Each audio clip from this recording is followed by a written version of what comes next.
ذهب وفرات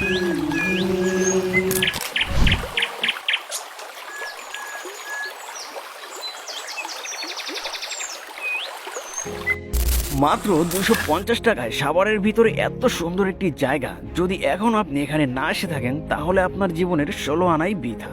ডগরতলি হাওর এ যেন রবের নিপুণ হাতে গড়া এক অপূর্ব ক্যানভাস। যতদূর চোখ যায় শুধু পানি আর পানি, আর এই পানির বুক চিরে ভেসে চলে ছোট ছোট নৌকা। পানির মাঝে ভাসমান দোকানগুলো যেন রঙিন স্বপ্নের কারো, যেখানে প্রকৃতি আর মানুষ মিলে এক অনন্য আবহাওয়া তৈরি করে। একটু দূরে সূর্যের সোনালি আলো পানির গায়ে পড়ে ঝিলমিল করে, মনে হবে যেন পুরো হাওরটাই সোনার চাদরে ঢাকা। শহরের কোলাহল থেকে পালিয়ে এখানে এলেই বুঝবেন যে শান্তি কাকে বলে। ডগরতলি হাওর শুধু ভ্রমণের জায়গা নয়, এটি আত্মার এক প্রশান্তি। তাহলে আর দেরি কেন? প্রকৃতির এই কাশ্মীর ছুঁয়ে দেখতে হলে চলে আসুন সাভারের ডগরতলি হাওরে। আর এই হাওরে কিভাবে আসবেন সেটা এখনই সংক্ষিপ্তভাবে আপনাদেরকে বলে দিচ্ছি। আপনারা ঢাকার যেখান থেকে আসেন বাসে উঠে সোজা চলে আসবেন সাভার পল্লী বিদ্যুৎ পলাশবাড়ি। পলাশবাড়ি স্ট্যান্ডে নামার পর একটা অটো নেবেন, অটো ভাড়া 40 থেকে 50 টাকা নেবে। শুক্রবার দিন হয়তো একটু বেশিও নিতে পারে। তো অটোওয়ালাকে বললেই হবে যে ডগরতলি যাব, বাস অটোওয়ালারা আপনাকে সেই কাঙ্ক্ষিত স্থানে নিয়ে নামিয়ে দিবে। সেখানে যাওয়ার পর আপনারা স্পিড বোট দিয়ে ঘুরতে পারেন, অথবা বড় বড় ট্রলার আছে সেগুলো দিয়েও ঘুরতে পারেন, এবং কায়াকিং করতে পারেন। আবার ছোট ছোট নৌকা আছে সেগুলো দিয়েও ঘুরতে পারেন। ছোট নৌকার ভাড়া হচ্ছে ঘন্টায় 200 টাকা, আর শুক্রবার দিন 300 থেকে 500 টাকাও নিয়ে থাকে। তো আপনাদের যেটা খুশি সেটা দিয়ে আপনারা ঘুরতে পারেন, স্পিড বোট কিংবা ট্রলার, নৌকা, কায়াকিং, যেটা ইচ্ছে সেটা দিয়ে ঘুরতে পারেন। আমরা এমনি যে নৌকোগুলো আছে সেই নৌকো দিয়ে ঘুরি, প্রায় 4 ঘন্টা ঘুরি। তো 4 ঘন্টায় প্রায় 800 টাকার মতো হয়। তো আপনারা চাইলে সেখান থেকে ঘুরে আসতে পারেন। আপনাদেরকে জানিয়ে দিলাম কিভাবে যেতে হয় এবং কত কি খরচ হতে পারে।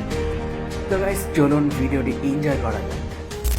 আমায় কোন গাঙি ভাষাইলি দয়াল কুল কিনারা নাই, আমায় কোন গাঙি ভাষাইলি দয়াল কুল কিনারা নাই। আমি তোরি কিনা, ও আমি তোরি কিনা ডুবি নৌকা সাবধানে চালায়। আমায় কোন গাঙি ভাষাইলি দয়াল কুল কিনারা নাই, আমায় কোন গাঙি ভাষাইলি দয়াল কুল কিনারা নাই নাই রে কুল কিনারা নাই। আমায় কোন গাঙে ভাষাইলি দয়াল কুল কিনারা নাই, আমায় কোন গাঙে ভাষাইলি দয়াল কুল কিনারা নাই। আপনারা এখন একটা বস্তুকে দেখবেন, বস্তু না, এটা একটা প্রাণী, আজব প্রাণী, সাভারের বানর নাম দেখুন। ওই যে যাই যে কলা আছে তোমার কাছে, আমার একটু সামগ্রী যাই দিলে একটা ছবি তুলুন। আমার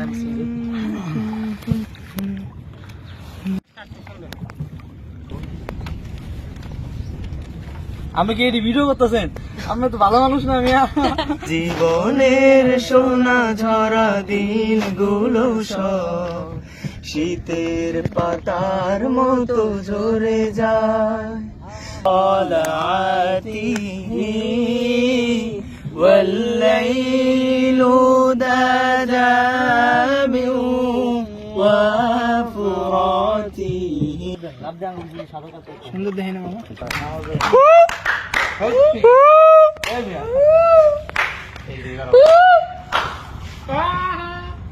অবশেষে আমরা পদ্মা সেতু পার হলাম।